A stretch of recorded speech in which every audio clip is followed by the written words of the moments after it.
Hablas español? Parlez-vous français? 你会说中文吗? If you answered sí, oui, or 会, and you're watching this in English, chances are you belong to the world's bilingual and multilingual majority. And besides having an easier time traveling or watching movies without subtitles, knowing 2 or more languages means that your brain may actually look and work differently than those of your monolingual friends. So, what does it really mean to know a language?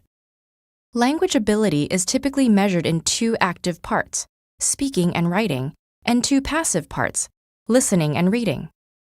While a balanced bilingual has near equal abilities across the board in 2 languages, most bilinguals around the world know and use their languages in varying proportions.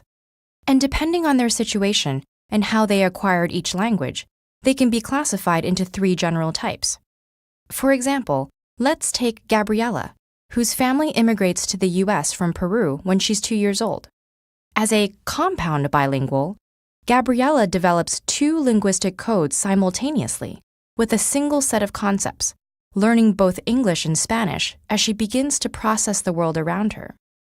Her teenage brother, on the other hand, might be a coordinate bilingual, working with 2 sets of concepts, learning English in school while continuing to speak Spanish at home and with friends.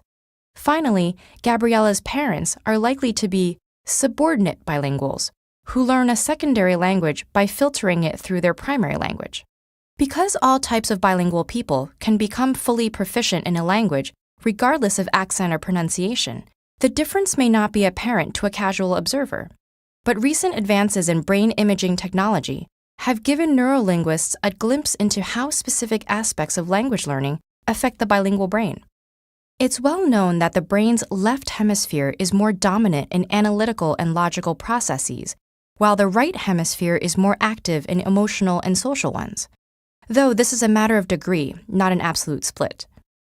The fact that language involves both types of functions, while lateralization develops gradually with age, has led to the critical period hypothesis.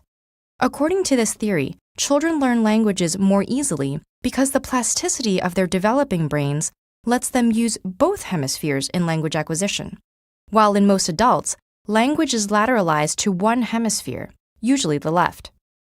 If this is true, learning a language in childhood may give you a more holistic grasp of its social and emotional contexts.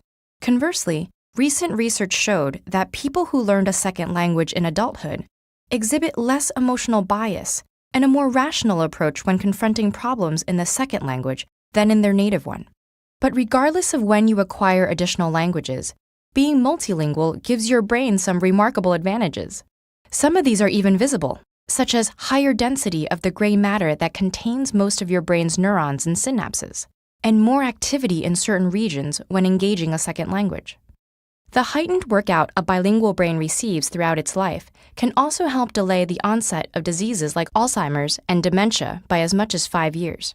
The idea of major cognitive benefits to bilingualism may seem intuitive now, but it would have surprised earlier experts.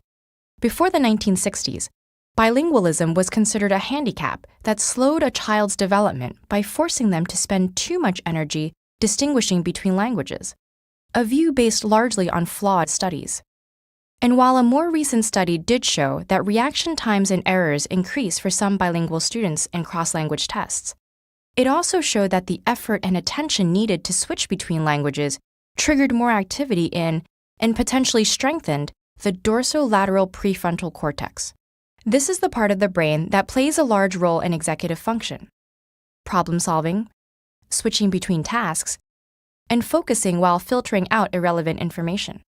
So, while bilingualism may not necessarily make you smarter, it does make your brain more healthy, complex, and actively engaged.